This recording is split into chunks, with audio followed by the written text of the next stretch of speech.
Nous avons lu ce passage, qui était notre passage de base, que je vous invite à lire à nouveau. Romains chapitre 9, verset 22-23. 1, 2, 3.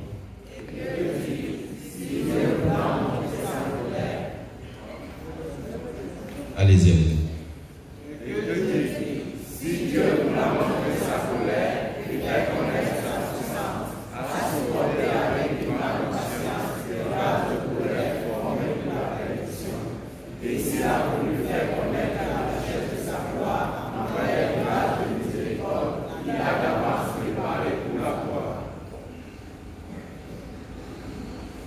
Excusez-moi, ils n'avaient pas le son et ils ont bloqué ils ont bloqué mes pupitis parce qu'ils réclamaient le son. Je crois que c'est rétabli. Le problème est résolu. Alors, nous nous rendons compte que le Seigneur fait bien allusion à deux types de vases. Des vases de colère, et la Bible dit bien formés pour la permission. Et de l'autre côté, nous avons des vases de miséricorde qu'il a d'avance préparés pour la gloire. Donc, quoi qu'on dise, dans cette salle comme ailleurs, nous avons des vases de colère et des vases de miséricorde. Et je dis bien dans cette salle comme ailleurs. Bon, maintenant, le problème, c'est que moi, je ne connais pas qui est vase de colère surtout. Les vases de miséricorde, je m'en tiens à leur témoignage et je suis plus sûr du mien que du vôtre.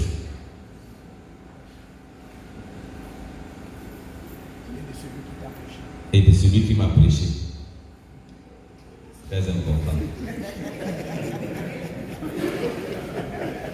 Ah oui, parce que dans tous les cas, il n'y a qu'un être vivant pour donner naissance à un être vivant.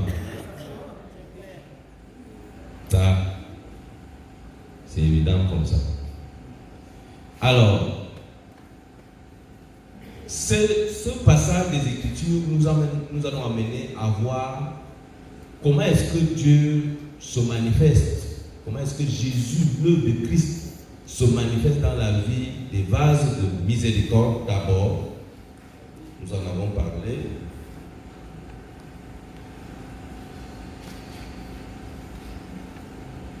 Et ensuite, nous avons vu que dans la vie des vases de miséricorde, il y a des preuves, il y a des situations qui arrivent. Ce n'est pas parce qu'on est vase de miséricorde, parce qu'on appartient à Dieu, qu'on ne va pas traverser des épreuves, qu'on ne va pas connaître des difficultés. Au contraire, nous avons vu que le quotidien même de ceux qui nous ont précédés, de nos aînés, était composé de nombreuses difficultés. Mais maintenant, ces difficultés peuvent avoir plusieurs origines et nous nous sommes tardés sur deux origines. Soit parce que Dieu est très content de toi et il se vante de toi, tel que le cas de Job. Dieu était tellement content de lui que vous savez qu'il a tué tous ses enfants en un jour. Ça, c'est parce qu'il était tellement fier de lui. Il était tellement fier de lui qu'il lui a donné une maladie jusqu'à ce que sa femme, dépassée par les éléments, a dû lui demander de maudire Dieu et de mourir. Donc ça, Dieu est capable de ça. Et ça, ce n'est pas parce que tu as mal fait. C'est vrai que si tu dis que tu n'as rien fait, c'est pour cela que ça se passe comme ça. Il te reprend comme il a repris Job. Et il commence à te démontrer qu'en fait, ce n'est même pas parce que tu es pur. C'est que j'ai seulement voulu dire à Satan que tu es pur. Ça, c'est très important. Hein? C'est pour cela que dans le même passage de Jean, il dit que ceux qui sont nés de Dieu ne pêchent point. C'est ça, non? Mais le même Jean te rappelle que si tu dis que tu es sans péché, tu fais de Dieu menteur. Et c'est la preuve que tu n'es pas sérieux. Donc en fait, c'est lui qui décide de te qualifier de bon. Et tu es bon, comme l'a dit le lépreux, je suis pur parce que le sacrificateur a dit que je suis pur. C'est ça qui me rend pur. Mais si on part fouiller dans ta vie, Ce sera compliqué. Alors nous avons attaqué lundi dernier l'œuvre de Christ dans la vie des vases de colère. Et les vases de colère, comme les vases de miséricorde d'ailleurs, ne peuvent pas changer d'état. C'est-à-dire qu'on ne peut pas naître vase de colère et un événement se produit et on devient vase de miséricorde. Ça, c'est impossible. C'est impossible. Parce qu'il n'y a rien qu'un Peace-Pot peut faire pour devenir une carafe. Pourtant, les deux sont faits par de la même matière, le plastique. Et c'est le même usinier qui a fabriqué les deux ustensiles. Mais parce que l'un a été fabriqué Peace-Pot, il finira Peace-Pot. C'est comme ça.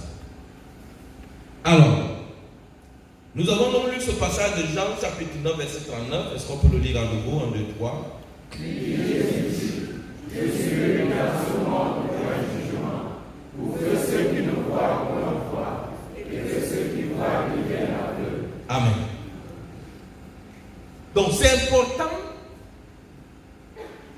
dans notre propre témoignage à nous, dans notre témoignage de salut, qu'on puisse identifier à quel moment tu étais aveugle et à quel moment tu as commencé à voir. Parce que le Seigneur est clair pour que ceux qui ne voient point voient.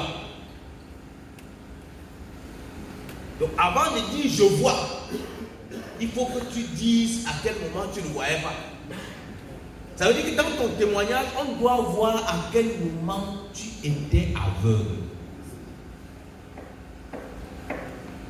Et si tu n'as jamais été aveugle, c'est clair que tu ne verras pas. Parce qu'il dit, et que ceux qui voient deviennent aveugles. Donc, tant que tu vois, c'est clair que tu risques de mourir aveugle. Donc, à quel moment est-ce que ça s'est passé dans ta vie? Ça, tu dois pouvoir le dire.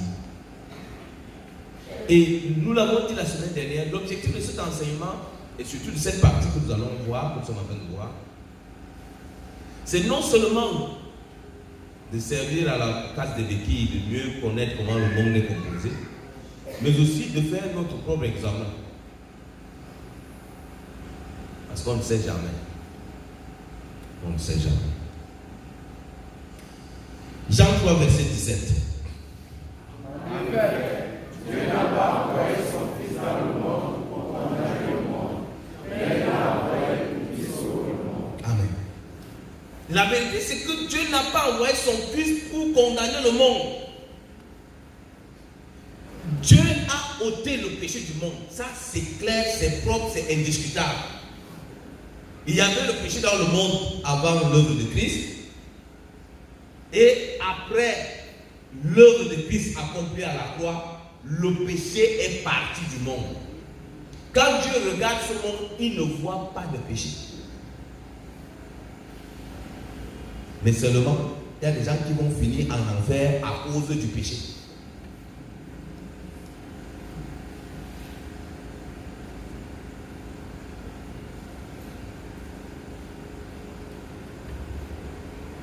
Donc Dieu n'est pas venu pour condamner le monde.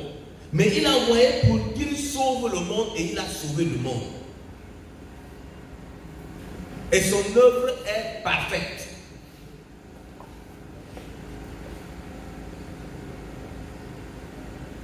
Mais malheureusement, quelques personnes, sinon beaucoup de personnes, plusieurs personnes finiront en enfer.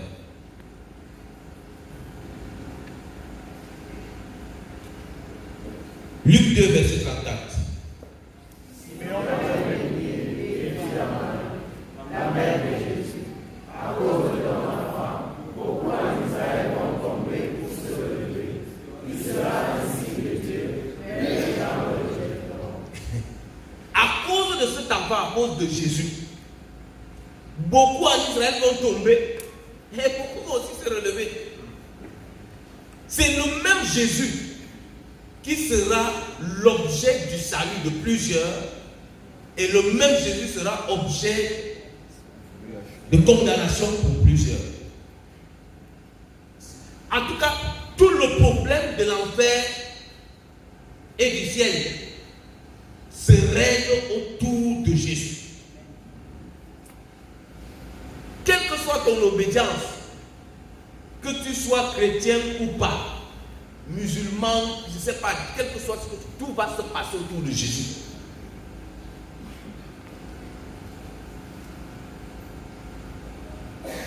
C'est ça qui va se passer.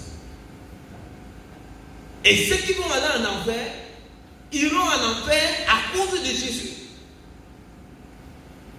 Pendant que toi tu es en train d'aller au ciel, par Jésus.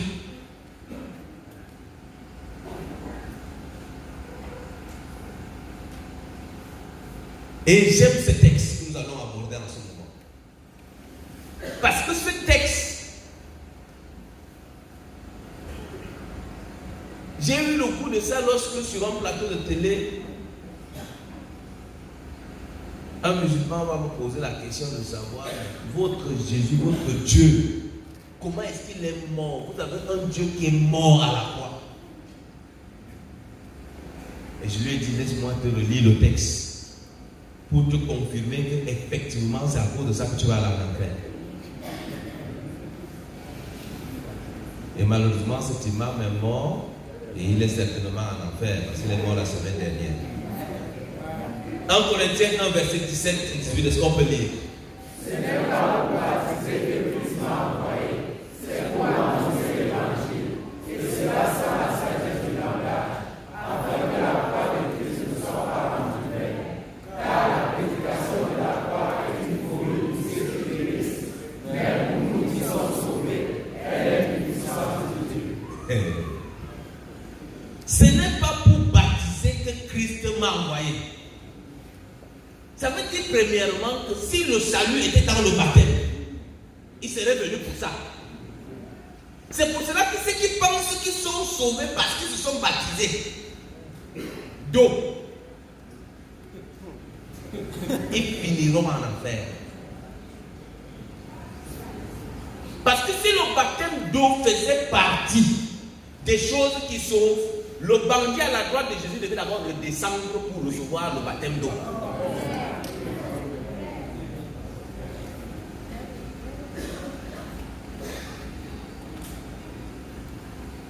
Et ici, Paul dit que ce n'est pas pour ça qu'il a été envoyé, mais c'est pour annoncer l'évangile, c'est pour annoncer la bonne nouvelle. Et il explique, et cela sans la sagesse du langage. Il n'y a pas de barathème dans cette affaire.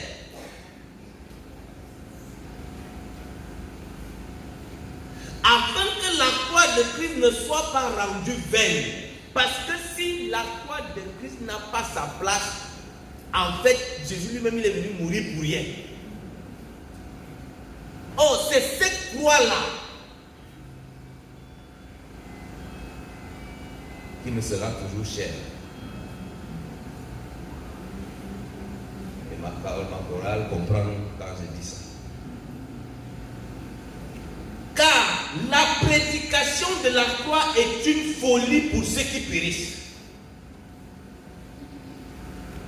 Parce que quand quelqu'un va aller en enfer, la croix là, il ne comprend pas. Parfois, il utilise ça pour faire soit un truc comme ça, soit pour poser quelque part, soit pour accrocher ici. Bon, parfois il met un petit gars dessus, parfois il enlève. Bon, tout ça là. Mais c'est que c'est là le problème, c'est là, c'est dans cette histoire-là qui va amener les gens. Car la prédication de la croix est une folie pour ceux qui périssent, mais pour nous qui sommes sauvés, elle est une puissance de Dieu. C'est là où Dieu a mis les choses. Si tu comprends bien la croix, tu comprends parce que toute l'œuvre se trouve là-dedans.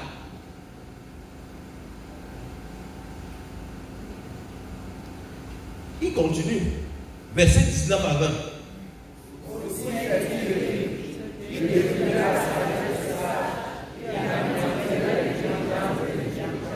Où est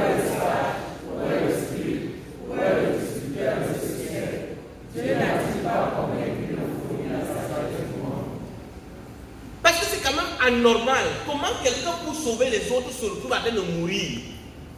Et de mourir où? À la croix. La croix qui était anathème, qui était signe de malédiction.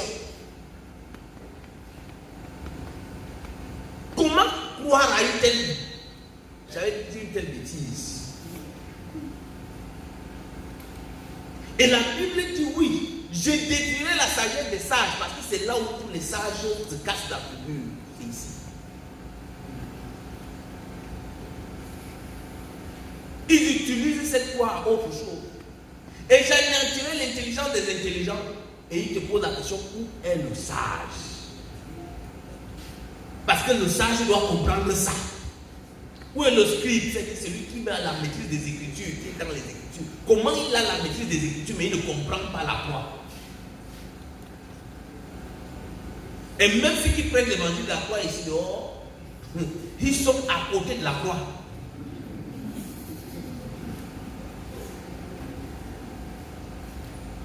Parce que l'évangile de la croix ne saurait être l'évangile de l'esclavage. Tu ne peux pas dire que tout a été accompli à la croix et tu te bats à faire tout ce que la croix était censée faire. Et tu dis que non, je prêche la croix. Quelle croix?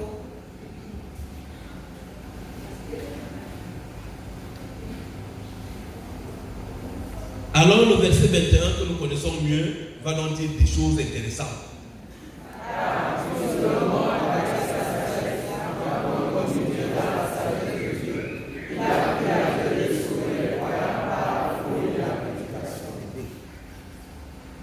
Car puisque le monde, avec sa sagesse, n'a point connu Dieu dans la sagesse de Dieu, il a plu à Dieu de sauver les croyants. Parce qu'il ne sauve pas tout le monde cette fois-là.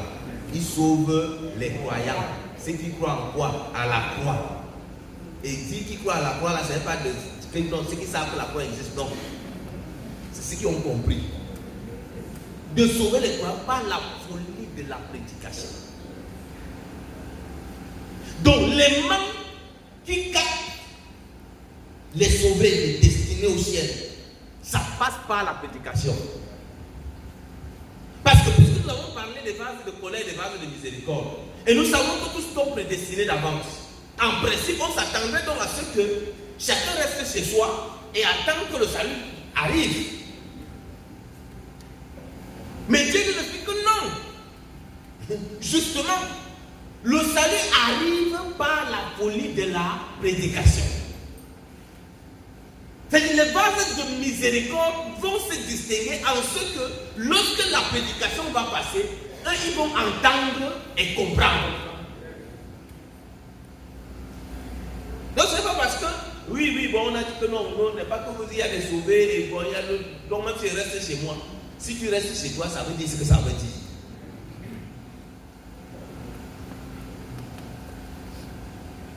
Et tu peux même venir aussi. Et lui-même, il s'arrange la tête avec les plus gros bongols aux oreilles.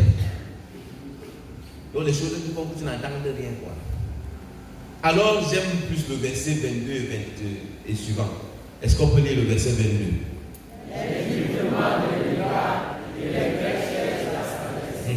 Nous péchons crucifiés, scandale pour les Juifs et folie pour les païens, mais puissance de Dieu et sagesse de Dieu pour ceux qui sont appelés, tant juifs que grecs, car la folie de Dieu est plus sage que les hommes, et la faiblesse de Dieu est plus forte que les hommes.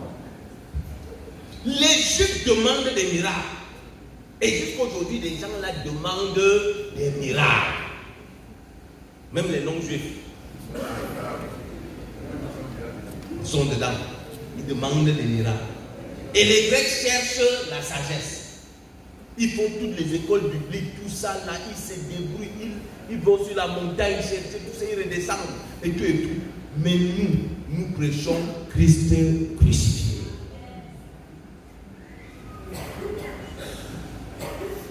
Pendant que les autres cherchent des choses autour de la croix, nous on est en train de prêcher la croix. Scandale pour les Juifs et folie pour les païens. C'est Christ crucifié. Mais puissance de Dieu et sagesse de Dieu pour ceux qui sont appelés. Pas pour tout le monde, mais pour ceux qui sont appelés. C'est là-dedans que ça se passe. Quelle grâce! Et là, il dit tant juif que grec.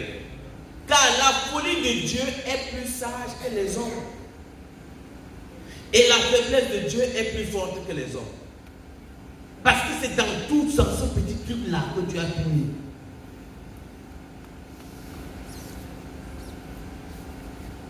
Et lorsque le séminaire que nous avons fait samedi a été, il y a une dame qui nous a posé la question. Et le problème alors, c'est avec Jésus. Jésus là, bon, on ne sait pas. Tout à l'heure, le pasteur a dit qu'il était l'agneau de Dieu, bon, alors qu'il était Dieu et que bon, Dieu, comme il cherchait celui qu'il allait tuer, bon, il a fait comme ça. Mais moi je ne comprends pas. Bon, finalement, Jésus là, il est même qui alors?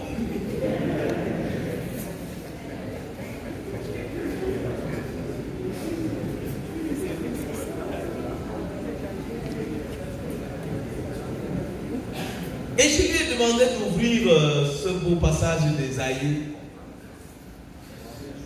Un fils nous est né. Est-ce que quelqu'un peut nous lire ce beau passage? Ésaïe 9, versets 5 et 6.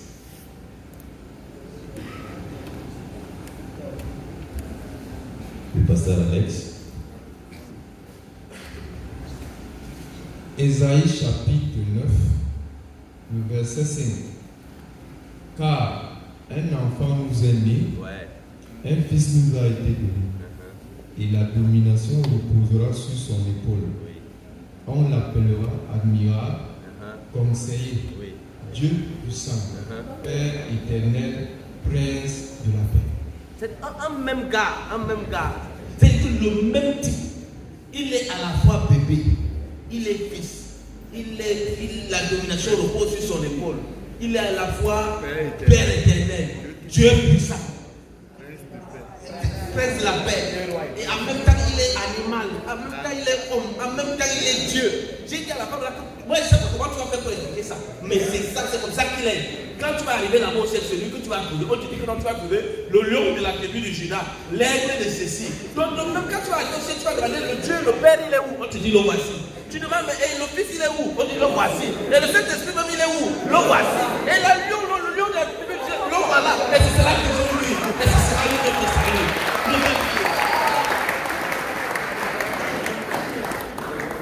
C'est lui. Objet de scandale pour les autres. Véritable folie. C'est ça que tu dis. C'est une folie. Mais sa folie là, c'est ça qui est la sagesse qui dépasse toutes les sagesses. Quelle beauté!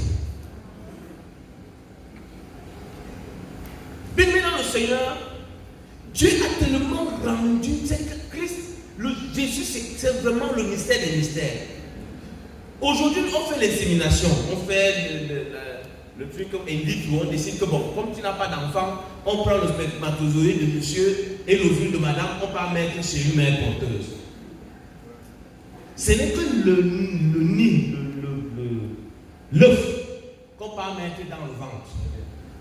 L'œuf là finit de grandir et donne le bébé. Le bébé est né. Quand il est né, est-ce qu'il a même un demi-ADN de la maman porteuse?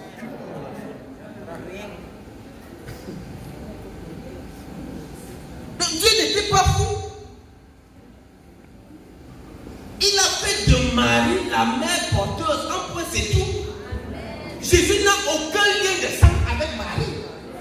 Aucun lien, sinon il n'est plus Dieu. Est-ce qu'on peut acclamer le Seigneur?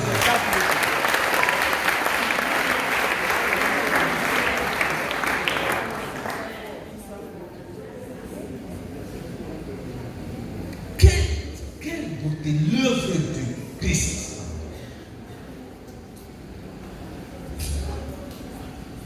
J'aime ça. Voyons donc ce que le Sauveur du monde est venu faire sur la terre.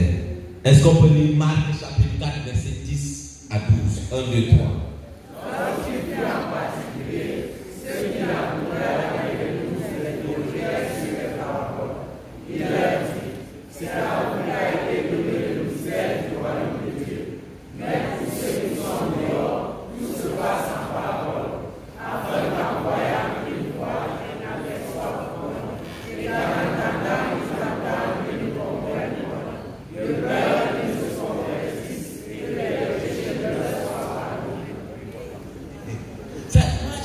choses compliquées.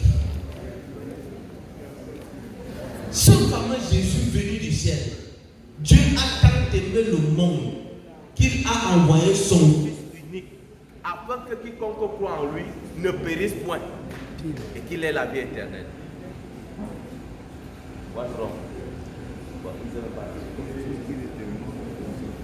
Alors, ce Jésus donc venu du ciel, il est venu pour sauver l'humanité.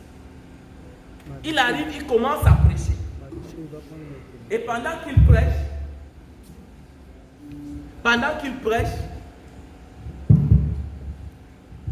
il se met à parler en parabole.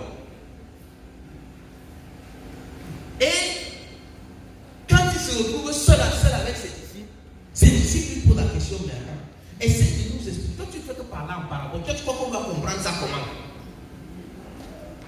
Et Jésus répond. Il leur dit, c'est à vous qu'a été donné le mystère du royaume de Dieu. Est-ce qu'il y a des gens dans cette salle qui ont reçu le mystère? Mais il a dit, mais pour ceux qui sont dehors, même s'ils sont ici, tout se passe en parabole. Oui. Tout se passe en parabole. Donc, tout ce qu'on raconte là, ce sont des choses compliquées qu'il a de la peine à comprendre. Merci. Il a de la peine à comprendre ça. Et Jésus apporte donc des précisions, verset 12. Afin qu'en voyant, il voit, mais n'aperçoit pas. Donc, il voit. Mais il voit. Mais il voit quoi? Donc, ils ont les yeux ouverts, mais ils ne voient rien. Et qu'en entendant, ils entendent et ne comprennent point. Ça, c'est Jésus qui dit ça. Donc, il dit qu'il est venu pour prêcher, il est là pour annoncer la bonne nouvelle. Mais seulement là, il parle en parabole. Il s'adresse à une catégorie de personnes parce qu'il ne veut pas que ces gens-là comprennent ce qu'il dit. Toi, tu es donc venu faire quoi sur la terre? Il est venu faire quoi? Et il ajoute, de peur qu'il ne se convertisse. Quelqu'un qui est venu pour sauver le monde a peur que les gens ne se convertissent et que les péchés de leur soient pardonnés. Parce qu'en fait, le pardon des péchés vient de ce qu'ils vont entendre et comprendre. C'est pour cela qu'ils touchent les oreilles.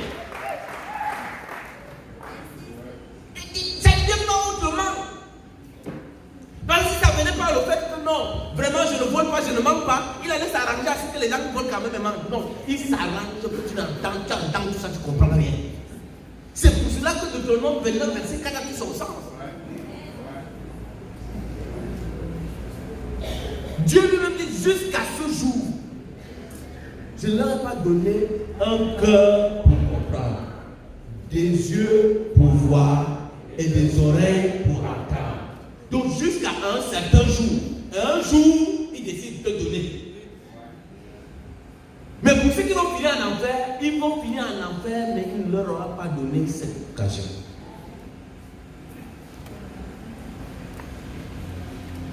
On comprend donc que le sauveur du monde est effectivement venu sauver, mais il est également venu séparer.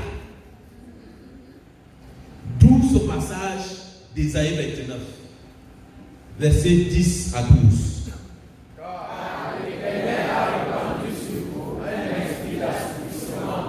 Il a fermé vos yeux, il a envoyé vos têtes incroyables.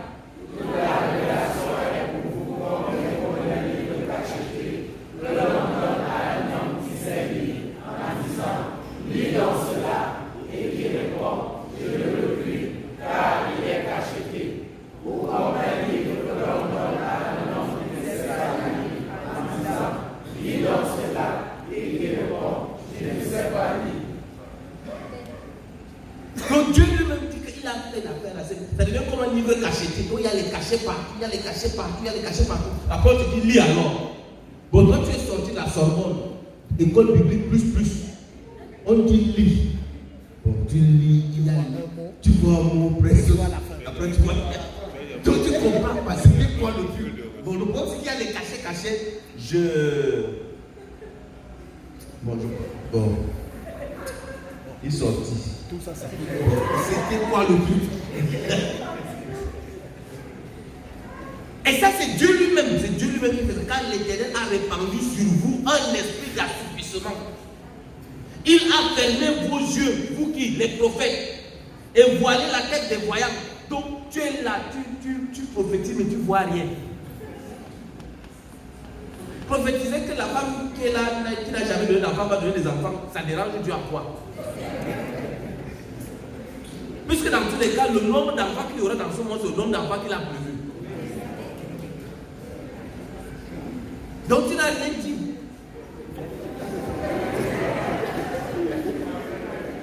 Rien du tout. La prophétesse de Acte 16, elle a dit des choses que tout le monde connaissait. Non, vraiment, les gens là, ils sont des serviteurs de Dieu, il faut les écouter.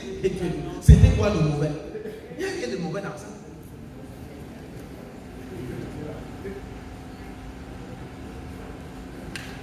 Non, ça déplace notre crainte. Ça déplace nos intérêts. Parce que celui qui ne comprend pas ces écritures, qui ne comprend pas le choix de Dieu, panique sur n'importe quoi. Que quelqu'un vienne me dire que non, si tu ne parles pas de la robe village, tu vas mourir demain. Est-ce que je peux mourir demain si ce n'était pas écrit? Bon, est-ce que je peux mourir d'une mort qui n'était pas prévue? Sauf si le psaume 139 n'a pas sa place. Tous mes jours étaient écrits avant qu'elle arrive ici. Comme j'ai l'habitude de dire, si le Dieu, créateur du ciel et de la terre, et qui m'a sauvé, est surpris qu'elle vienne de gratter ma tête, c'est qu'il n'est plus Dieu. Que non, il est surpris. Que non, ça là, il n'avait pas prévu que je gratte la tête à cet instant. C'est qu'il n'est plus Dieu. Il est autre chose. Il n'était pas Dieu. Il n'est plus un Dieu omniscient, omniprésent et omnipotent. C'est un Dieu qui est surpris par les événements. Et parfois, les hommes essaient de le téléguider et lui disent, bon, vraiment Dieu, vraiment ne fais pas ça, vraiment ne fais pas ça. Et il dit, oui, je ne vais pas faire. Il est surpris. Romains chapitre 9, verset 15 à 18. Car il dit à Moïse, je ferai miséricorde à qui je fais miséricorde, et j'aurai compassion de qui j'ai compassion. Ainsi donc, cela ne dépend ni de celui qui veut, ni de celui qui court, mais de Dieu qui fait miséricorde. Car l'Écriture dit à Pharaon, je l'ai suscité à dessein pour montrer encore ma puissance, et afin que mon nom soit publié par la terre. Ainsi, il fait miséricorde à qui il veut, et il a crucifié qui il veut. Ça, c'est Dieu qui fait ça. Donc, quand il veut t'envoyer en enfer, il lui-même il dit qu'il t'endurcit. C'est lui qui t'endurcit. Ce n'est pas que c'est quelqu'un qui fait ça. Vous savez, j'ai eu à faire la carte de béquille à une maman. C'était quand? C'était lundi. En fin de semaine passée. On se fait lundi. Et c'est une maman comme ça. Elle est dans les églises de réveil depuis une trentaine d'années. Elle est même pasteur. D'ailleurs, quand je suis arrivé à un verset, elle a dit, oui, c'est ça que j'ai prêché dimanche. Mais sauf que l'approche que j'avais n'était pas son approche. Alors, lorsque je suis arrivé, je lui ai dit, bon, le problème c'est au niveau de la naissance. On me dit, oui, c'est au niveau de la naissance. Je lui ai dit, bon, allons voir Jean chapitre 1, verset 12 à 13. On a lu le verset 12, bien, c'était bien. On a entré à 13. Quand on a fini 13, je lui ai demandé, bon, maman, est-ce que tu peux me dire comment Dieu accouche ses enfants? Parce qu'il a dit lesquels sont nés mais de Dieu.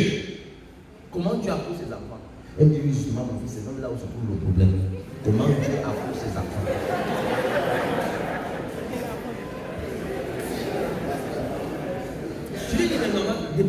tu es pasteur depuis là, comment tu fais pour que les gens naissent? Parce que en tant que pasteur, tu es censé amener les gens au royaume. Elle me dit oui, mais là, le problème, c'est que comment Dieu a fait ses enfants.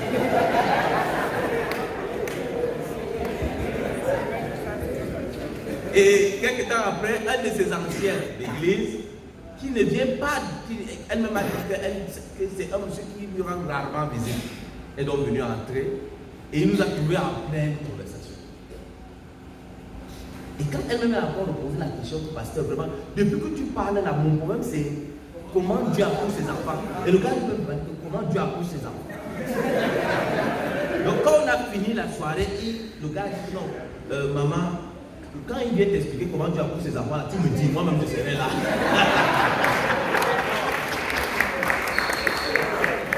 Donc on s'est fixé rendez-vous justement demain à 15h, ça je me rappelle bien qu'on a rendez-vous demain à 15h. Elle a dit que non, elle annule tout. Elle dit que Dieu, pasteur, la seule chose que je veux que tu viennes m'expliquer ici, là, c'est comment Dieu accouche ses enfants. Je lui dis que ça va prendre du matin au soir et plusieurs soirs. Elle me dit que, bon, mais le problème c'est que pour me dire seulement comment Dieu accouche ses enfants, est-ce que ça doit être long comme ça? Quand même, quand une maman accouche, ça fait pas 9 mois. Ça prend du temps. Même Dieu lui-même prend beaucoup de temps pour accoucher. Donc on a pris rendez-vous à cet endroit. Bien aimé dans le Seigneur, c'est ça qui nous permet de voir notre statut de fils. Ça nous permet de voir la grâce que nous avons d'être sauvés. Notre statut de fils. Est-ce qu'on peut lire ce passage de 1 Jean 3, verset 1 à 6?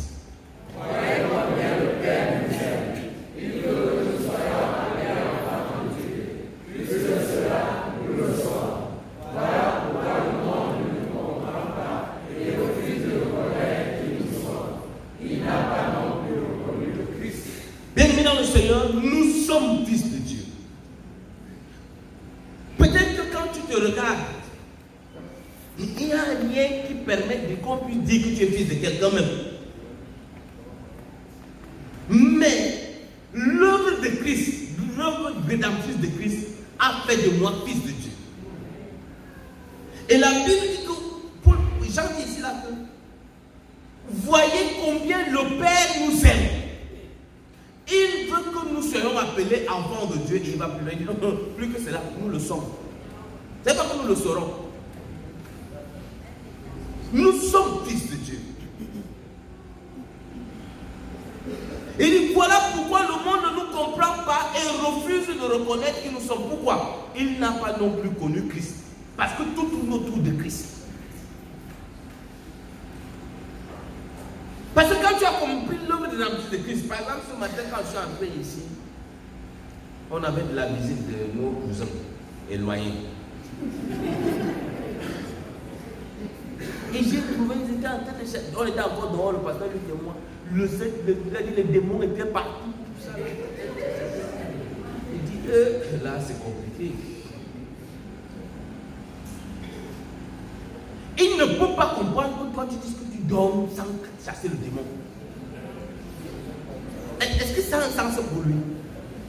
Quand tu dis que tu ne chasses pas le démon, il voit que tu es un kamikaze, tu veux mourir. Tu vis comment? Comment tu fais pour vivre? Comment tu fais pour vivre sans chasser les démons? Satan, on le chasse matin, midi, soir. Le même Satan, il est devenu lui aussi omniprésent, omniscient et omnipotent. Comment est-ce que c'est possible? Il n'y a qu'un seul Satan. On le chasse à Mourada, on le chasse à Gombi, on le chasse à Obala, on le chasse au même moment. Lui-même, il se demande, mais qu'est-ce qui va arriver?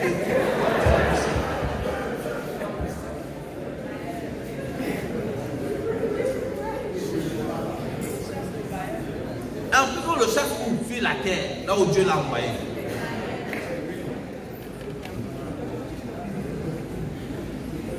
Verset 2.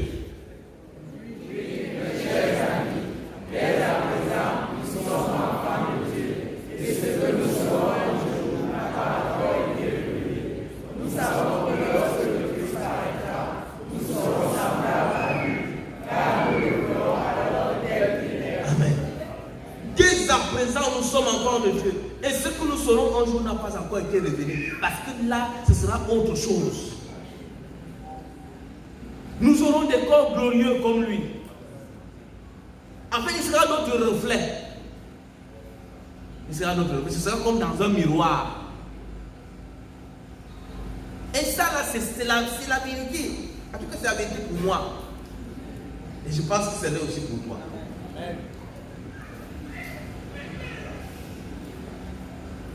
Au verset 3.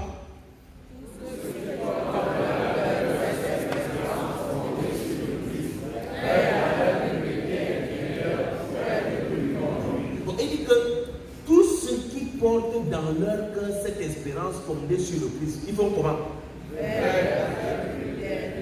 Donc, on fait comment pour veiller à la pureté intérieure?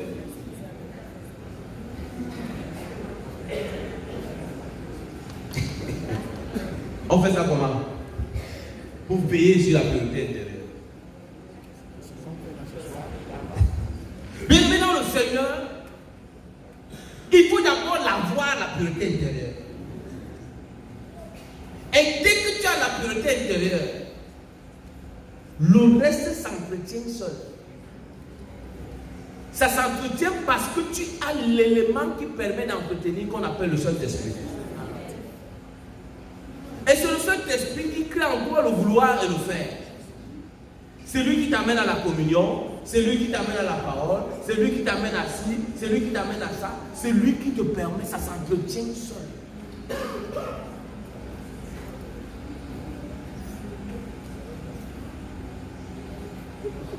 C'est pour cela que, est-ce que quelqu'un peut me dire le psaume 127? Le psaume 127, le verset 2.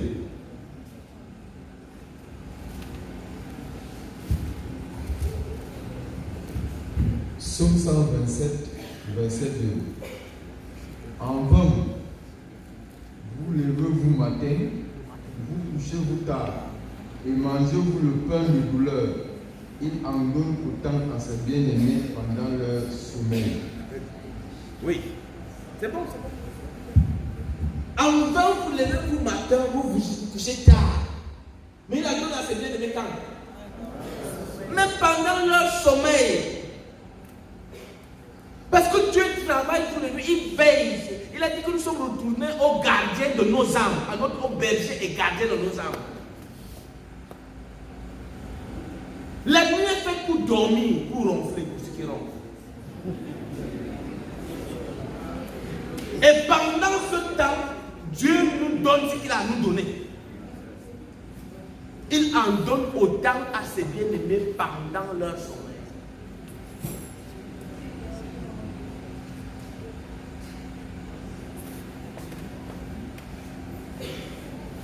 Mais bon, est-ce qu'on peut lire le verset 4 et 5?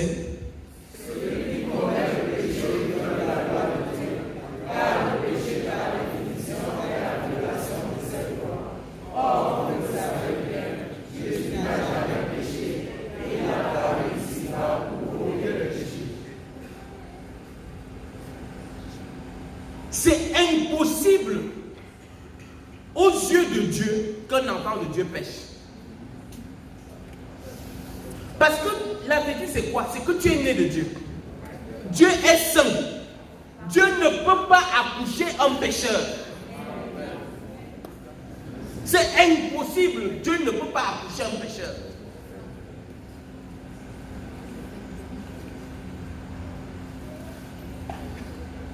C'est pour cela que nous avons coutume de dire, je n'ai jamais péché, je ne pêche pas et je ne pécherai jamais. Parce que si tu es né de Dieu, c'est impossible que tu pêches. Du point de vue de Dieu, c'est impossible. Et il dit, oh, vous le savez bien, Jésus n'a jamais péché. Oh, Jésus pouvait quand même appeler les gens chiens. Race de vipère, renard, espèce de renard et autres. Mais il n'a jamais péché.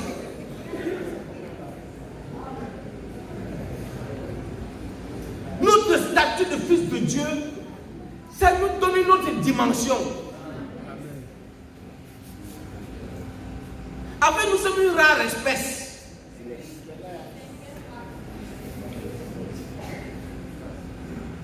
Pour nous comprendre, il faut que tu sois nous.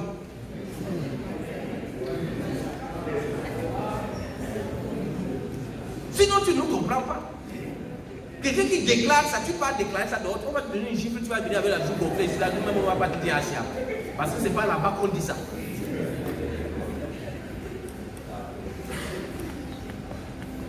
Et il dit, Jésus n'a jamais péché et il a paru ici-bas pour ôter les péchés.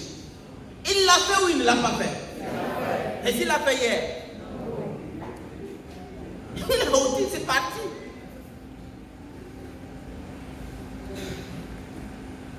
Bon, habituellement, même le jour après, vous a posé la question, est-ce que ça c'est une façon de vouloir encourager les gens au péché? Ce n'est pas moi qui ai écrit les versets bibliques. Parce qu'il est impossible d'encourager quelqu'un à pécher. Ça aussi c'est impossible. Parce que le nombre de péchés que tu dois commettre est connu d'avance par Dieu. C'est impossible. Et le nombre de péchés que tu vas pécher ou que tu devrais pécher ou que tu vas pécher, je ne sais pas très bien, Christ a tout porté. Si tu fais le nombre de péchés portés par Christ plus 1, là ça devient compliqué.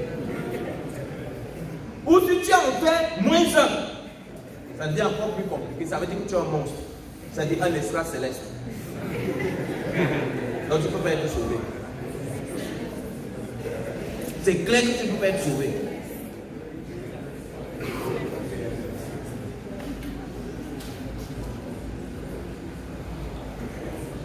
Verset 6.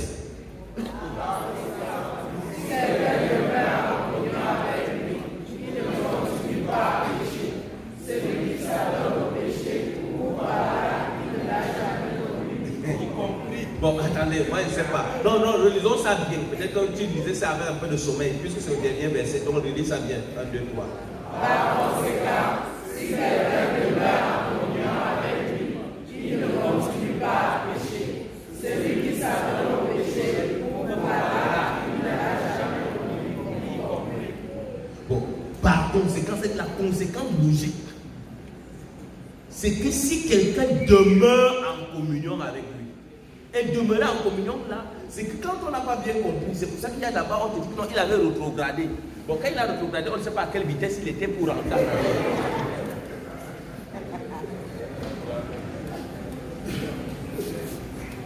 Ou tu as le Saint-Esprit ou tu n'as pas. Et c'est pour ça que Dieu a pris la peine d'appeler ça le sceau.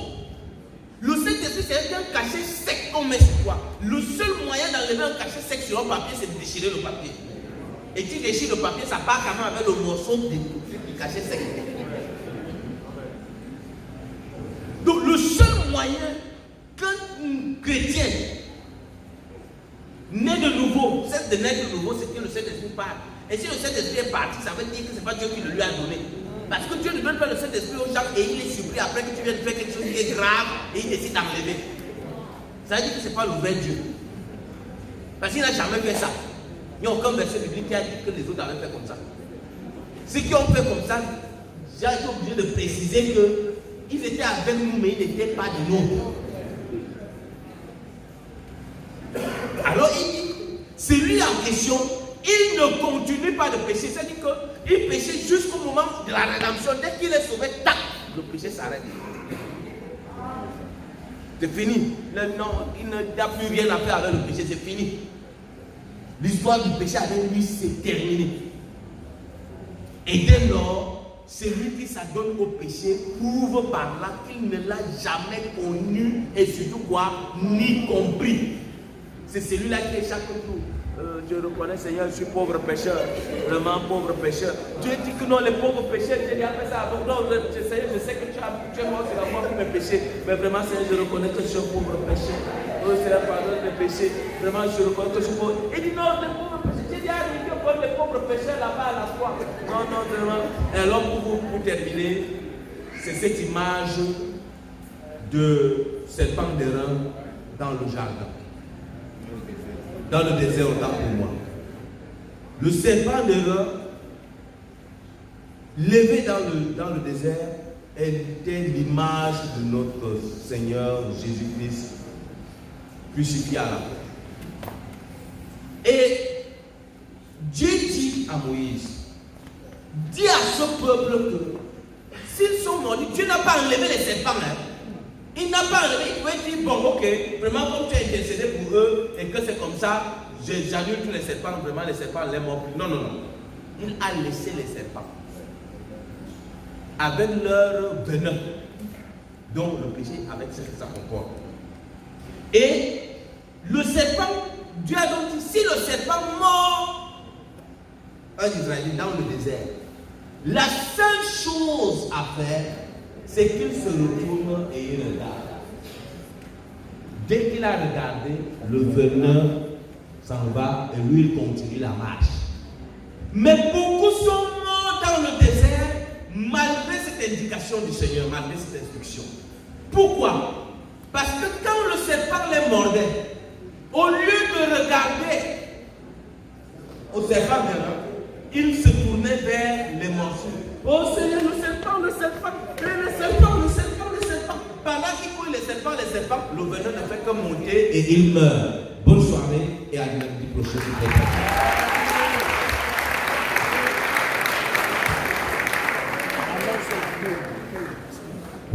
Ok, nous avons un culte particulier dans la plupart de nos assemblées dimanche prochain.